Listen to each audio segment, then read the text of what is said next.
Hallo zusammen, wie geht's euch? So if you're here, probably you're learning German, and German is probably giving you lots of headache.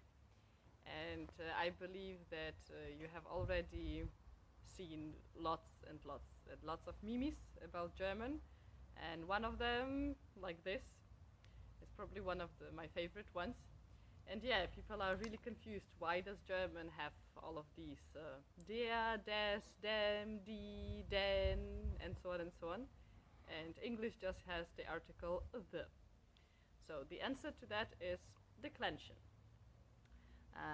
Anytime you want to say anything in German, literally anything, you will have to deal with many things. You will have to deal with articles, definite, indefinite. You will have to deal with three German genders, masculine, feminine, and neutral. For example, der Baum, die Blume, das Auto. You will have to deal with numbers. For example, der Baum, die Bäume. And you will also deal with the prepositions, you will deal with the verbs, it will have influence on adjectives, and so on and so on. So declension is everywhere, whether you want it or not. This is one of the most essential bricks in German language. So to make it a little bit more understandable, let's start with a very simple example. Like this. Ich habe einen Tisch. So what is a declension? Declension is a way to describe relation between subject and object in your sentence. So in this case, ich is your subject, einen Tisch is your object. Subject is what makes, basically, the action in the sentence, and object is what this action is directed towards. So you're doing the action. I have a table. And what is interesting about German, that having this declension gives you a sort of flexibility. It gives you more freedom. You can play a little bit around it. For example, you can say, einen Tisch habe ich. So the word order has changed, but the meaning is still the same. Whereas in English, for example, you say, man eats an apple, and if you switch, apple eats a man, the whole sentence is changed, the meaning is changed, and people are looking a little bit strangely at you.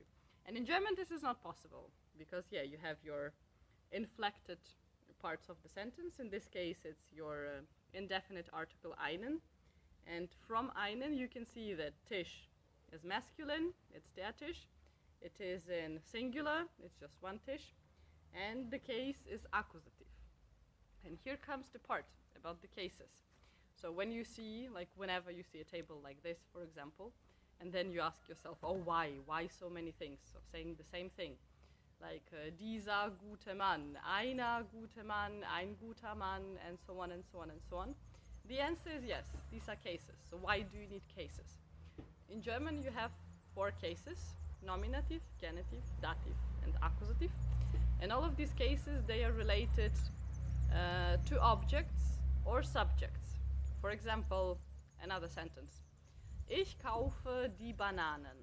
I am buying bananas. So ich, again, is your subject. Bananen, die Bananen, is your object. In this case, it is your direct object, and the case is accusative.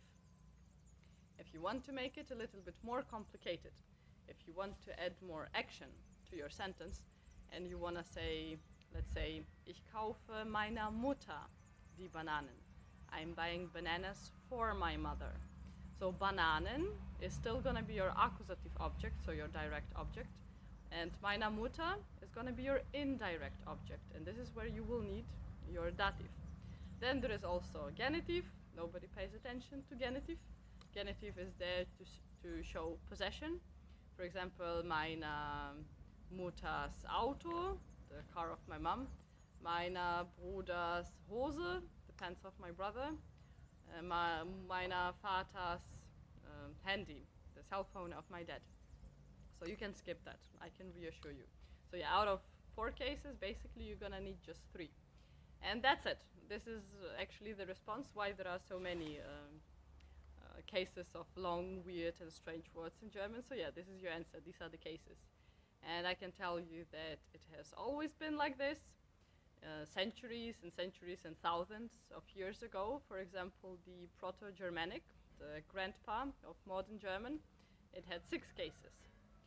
And the great ancestor of all Indo-European language, the Proto-Indo-European, it even had 8 cases. So imagine that, when you compare your modern German with its 4 cases to its ancestors, it shouldn't be so scary anymore. And still, if you feel puzzled, if you feel confused, if you're lost, if you don't know what to do about it, I can give you a small tip. As you can see from this table, for example, for the adjectives, the endings of the adjectives in the majority of the cases, they are gonna be ending in N. So that's your tip. Whenever you feel confused, just use an N. And yeah, hope for the best. Maybe you'll be right, like the chances are 50-50 almost. So you have this 50 chance opportunity to get it right from the first time. So yeah, that's it. Vielen Dank, viel Spaß beim Deutschlernen und tschüss.